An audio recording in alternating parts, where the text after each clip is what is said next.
नमस्कार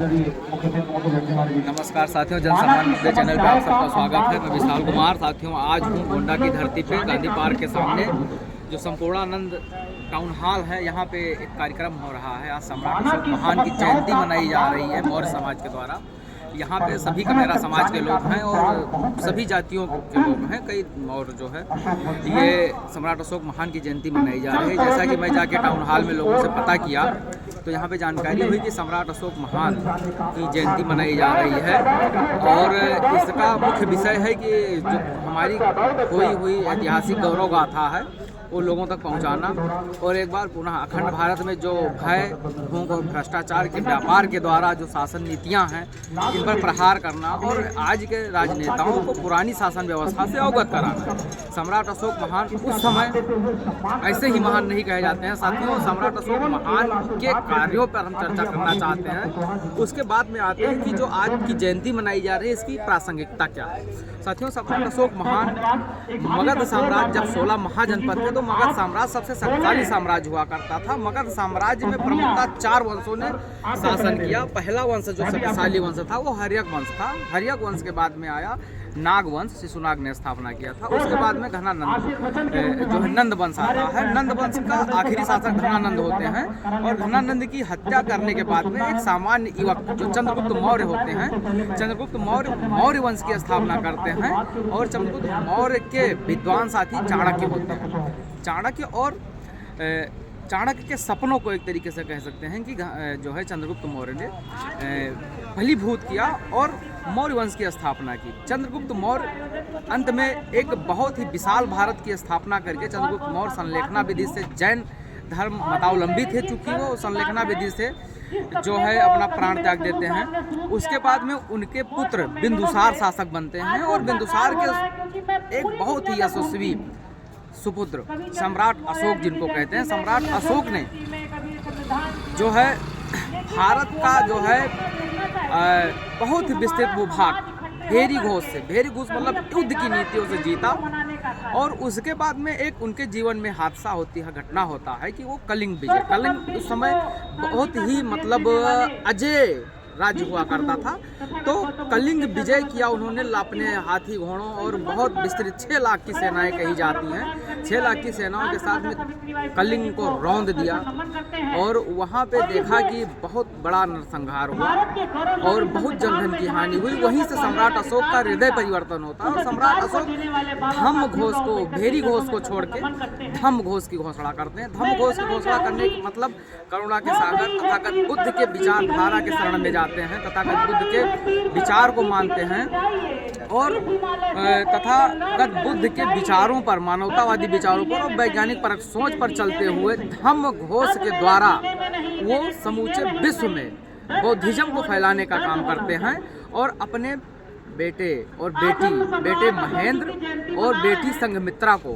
लंका समेत कई देशों में, विदेशों में भेज करके तथागत बुद्ध के मानवतावादी विचारधारा और वैज्ञानिक परख सोच को प्रचारित और प्रसारित करने का कार्य करते हैं। साथियों, आज उनकी प्रासंगिकता इसलिए है कि जो आज इस वैज्ञानिक और तकनीकी वाले युग में भी हमारे शासक नहीं कर पा रहे हैं, उस कार्य को सम्राट अशोक महान ने किया था। जैसे कि उत्तरापथ और दक्षिणापथ नाम से 2 ऐसे राजमार्गों का निर्माण किया था जो विदेशों में इराक, ईरान, काबुल, कांधार तक जाया करती थी, चीन तक जाया करती थी और उनके द्वारा हमारे भारत का व्यापार उस समय खूब फल फूल रहा था। साथियों, तो हमारी जो इकोनॉमी थी, अर्थव्यवस्था थी, सरप्लस थी। यहाँ पे धन धान्य की, खाद्यान्न की कोई कमी नहीं थी।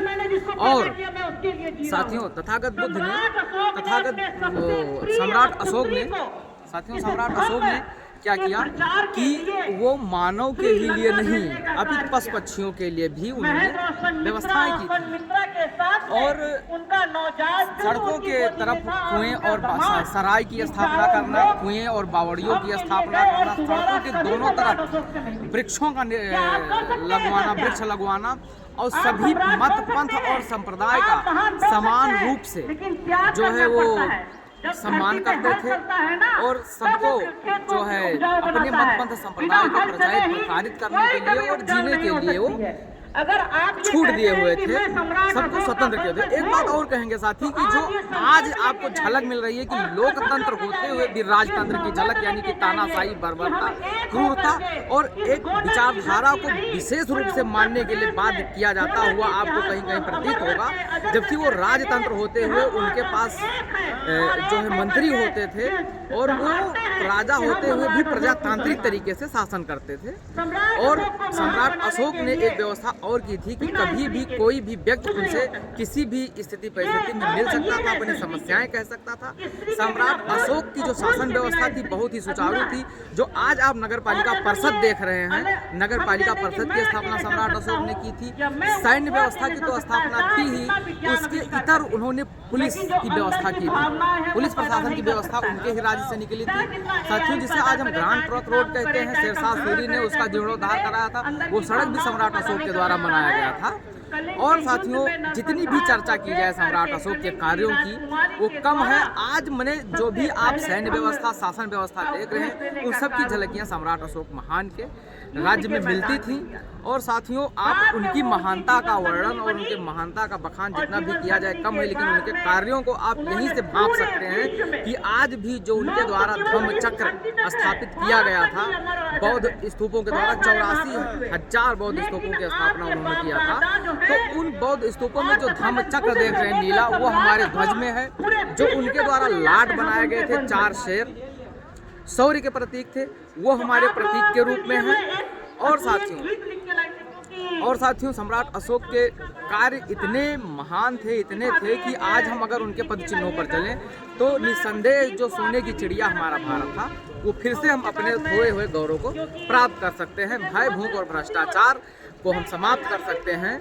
साथियों, और हम चर्चा करना चाहेंगे थोड़ा सा मौर्य समाज के बारे में कि मौर्य शासकों में जो है, मौर्य जो वंशावली थी उसमें 10 महान शासक हुए। तो उसमें से सबसे अंतिम जो शासक हुए वो थे बृहदत्त। बृहदत्त बहुत ही प्रतापी शासक थे, कट्टर बौद्धिस्ट थे और उनकी हत्या धोखे से करवा दी जाती है। पुष्यमित्र शुंग, जिन्होंने स्वयं को राम की उपाधि ली थी, पुष्यमित्र शुंग उनके सेनापति हुआ करते थे। छल वहीं से हुआ।